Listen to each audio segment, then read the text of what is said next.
27 январ سال 2023 تقریبا ساعت 00:15 دقیقه در حدود ناحیه ایرشوی ولایت ساراتوف روسیه بر اثر یک صدمه یک مهاجر توجیک به هلاکت رسیده، یک هموطن او و راننده ماشینشان جراحت برداشتند. اداره پلیس رایو گبدده ولایت ساراتوف خبر داد که این صدمه در شوروی فدرالی A298 که به طرف گذرگاه اوزین که در مرز روسیه با قزاقستان میبرد رخ داده است. صدمه وقتی رخ داد که تا مرز قزاقستان نمگی 93 کیلومتر روی دیگر باقی مانده بود. راننده سال تولدش 2003 هنگام اداره کردن ماشین تمغه خونده از راه بیرون شده است. در نتیجه راننده را با جراحت‌های جسمانی در بیمارستان بستری کردند. یک مسافر سال تولد 2001 نیز در بیمارستان بستری گردیده. مسافر دیگر سال تولدش 1998 در جای حادثه جان باخته است.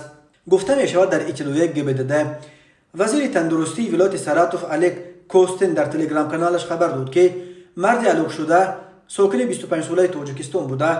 یک شهروند دیگر 22 ساله تاجیکستان در این صدمه استخوان رانش شکسته است و مغز سرش جنبیده است. راننده ماشین ساکن 19 ساله شهر ایرشوو نیز مغز سرش جنبیده است. حالت آنها میانه ارزیابی می شود. هنوز معلوم نیست که آیا مهاجران تاجیک به وطن برمیگشتند و یا میخواستند از مرز عبور کرده باز به روسیه برگردند.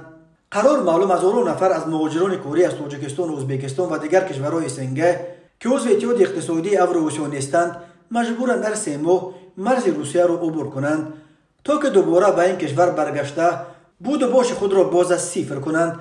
هر سال درباره دعوا صدمه مهاجران تاجیک در راه سفر به مرزهای روسیه از جمله به مرز با قزاقستان خبرها به دست میرسند. متاسفانه حالتهای نیز زیادند که مهاجران در این صدمه ها جان خود را از دست میدهند.